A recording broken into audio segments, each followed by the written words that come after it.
TV Senado. Eu gostaria de ter feito uma parte ao senador Cristóvão, mas não fiz porque estava monitorando a situação no meu estado, o estado do Paraná, de uma grande mobilização que está tendo na Assembleia Legislativa em razão da votação de algumas medidas que o governador do estado mandou àquela casa. E a situação lá está muito tensa, a Assembleia já estava ocupada pelos manifestantes e agora a sala que estava designada para que os deputados fizessem uma sessão quase clandestina também foi ocupada. Então, eu estava monitorando e não tive a oportunidade de fazer meu à parte ao senador Cristóvão, mas sei que nós vamos ter oportunidade de debater, discutir, e eu sempre tenho por ele muito respeito e muita consideração. Eu, antes de falar dessa manifestação no Paraná, também quero externar minha solidariedade aos trabalhadores da Petrobras que sofreram com o acidente que tivemos no dia de ontem e seus familiares também. O que está acontecendo no meu estado, senhor presidente, senhores senadores, é algo muito grave. Desde o início da semana, nós temos a Assembleia Legislativa do Estado do Paraná ocupada por professores do Estado, por servidores públicos que protestam contra uma série de projetos que o governador do Estado mandou à Assembleia e que eu considero um pacote anti-Paraná. Só para ter ideia, a sessão de hoje era para votar esse pacote sem ter sido feita uma discussão em nenhuma comissão da Casa. Transformaram ontem também numa sessão quase clandestina feita no restaurante da Assembleia, porque o plenário estava ocupado pelos manifestantes, um requerimento transformando o plenário da Assembleia em comissão geral. Com isso, não precisa que os projetos tramitem nas comissões referidas ao tema, a cada tema na Casa. E hoje, novamente, tentou-se votar aí os projetos nessa comissão geral, colocou-se a sessão da Assembleia num outro lugar e não no plenário. Fui informada que os deputados entraram com os carros da polícia, com o camburão da polícia, por trás da Assembleia, tiveram que cortar as grades da cerca para que os deputados pudessem entrar, mas os manifestantes, mesmo assim, foram para esse local e não deixaram acontecer a sessão. O presidente da Assembleia suspendeu essa sessão, não se tem ideia se será remarcada. E eu queria falar um pouquinho sobre esses projetos, sobre esse pacote que o governador do Estado mandou à Assembleia Legislativa. É um pacote composto com iniciativas que atingem duas frentes. Uma, os servidores públicos do Estado. Tem impacto direto em áreas da educação, principalmente, e da previdência social.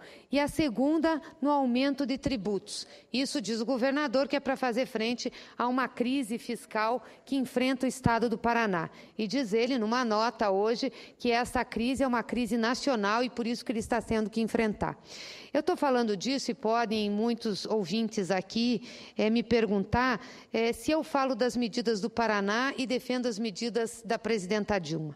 Primeiro, eu quero dizer que tem uma diferença grande em termos de procedimento. As medidas que a presidenta Dilma mandou ao Congresso Nacional são medidas, sim, duras, têm caráter de correção fiscal, mas também estrutural, mas nem de perto se comparam às medidas tomadas pelo governador do Estado do Paraná. E vou explicar e vou diferenciar o porquê. E, em segundo lugar, essas medidas vêm através de medida provisória, mas a previsão da sua entrada em vigor é a partir de março, dando prazo e dando tempo para esta Casa conclamar o debate. Tanto que ontem o senador Paim anunciou aqui da mesa que já tinha convocado sessão na Comissão de Direitos Humanos com as centrais sindicais, com os representantes dos trabalhadores, para que nós possamos discutir as medidas.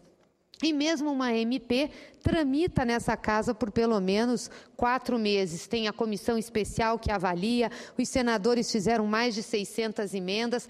Então, portanto, completamente diferente do procedimento adotado pelo governador Beto Richa, que mandou os projetos, não tem 10 dias, pedindo para que a Assembleia votasse na data de hoje, sem considerar e sem deixar que os projetos fossem emendados e sem deixar que esses projetos tramitassem por comissões especiais, senhor presidente. Na realidade, transformou o plenário da Casa numa comissão geral exatamente para fazer esse rito sumário. E o que dizem esses projetos? O primeiro projeto fala sobre a aposentadoria. Além da limitação para a aposentadoria dos futuros servidores do Estado, um projeto semelhante ao que já tivemos aqui, traz uma outra proposta que, no meu entender, é nefasta para a Previdência Estadual. Unifica os fundos administrados pela Paraná Previdência, de modo que o Executivo passa a pagar todos os aposentados com os recursos do Fundo Previdenciário, hoje estimados em 8 bilhões, e também parte dos servidores.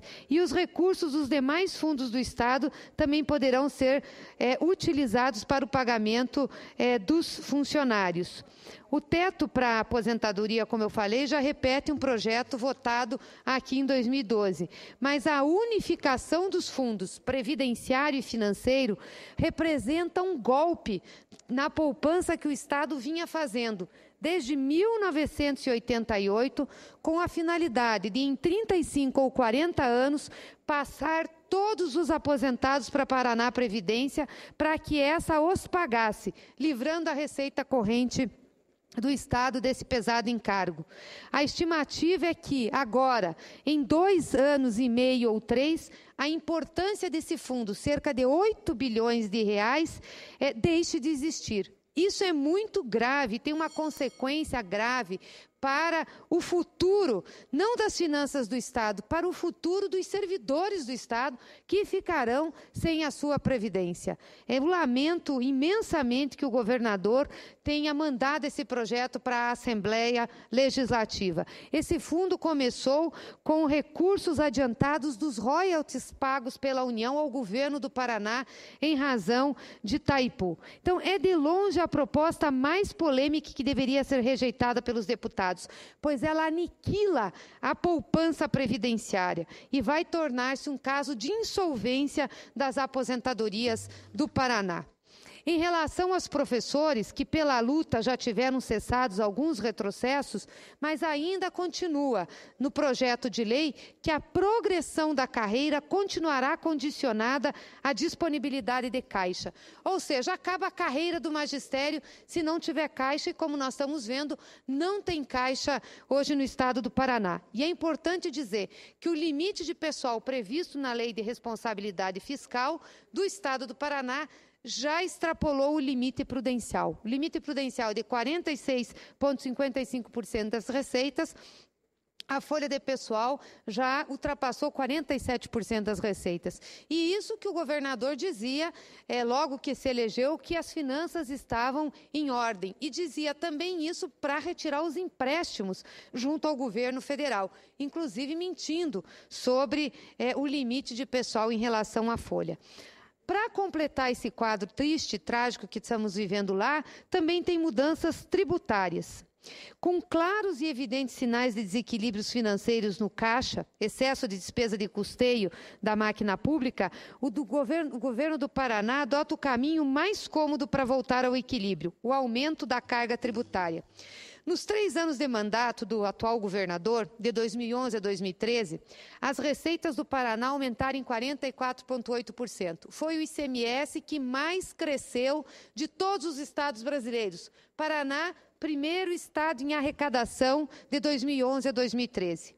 O PIB paranaense, no mesmo período, cresceu 12,53%. Entretanto, o ICMS, ou seja, o aumento de arrecadação do ICMS, foi de 25,25%. Aumentou cerca de 2 vezes mais rápido que o aumento de riqueza do Paraná. Também a dívida aumentou nesse igual período. Mas o que é pior é que as despesas do Estado aumentaram sobremaneira. Passaram de 17 bilhões para 26, um aumento de 53,5% de expansão. Então, vejam bem, senhor presidente, senhores senadores, enquanto a receita aumentou 44% e foi a receita que mais aumentou, a despesa aumentou 53%. É impossível fechar essa conta. E ele dizia que isso era um problema do governo federal. Eu virei a vilã no Paraná porque dizia que eu impedia que o governo federal fizesse as operações de crédito. As operações de crédito foram todas liberadas e o governo não está com as contas equilibradas. De quem é a culpa agora?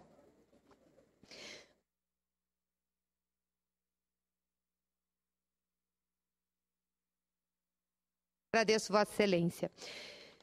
O desequilíbrio se dá devido à velocidade do aumento de despesas ser superior à de receita.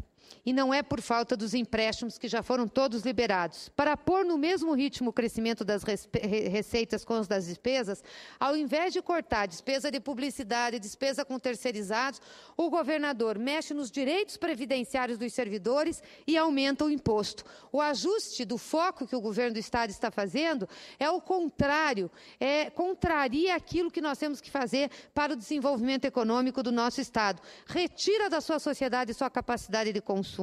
A mais simples teoria econômica afirma que a todo aumento de tributos corresponde à redução de capacidade de compra do consumidor. Isso significa que a redução de consumo vai acontecer por conta do aumento de imposto. Certamente reduzirá também a arrecadação tributária no segundo momento. Já tinha feito a mudança no simples tributário com a substituição tributária que causou grandes problemas aos micro e pequenos empresários.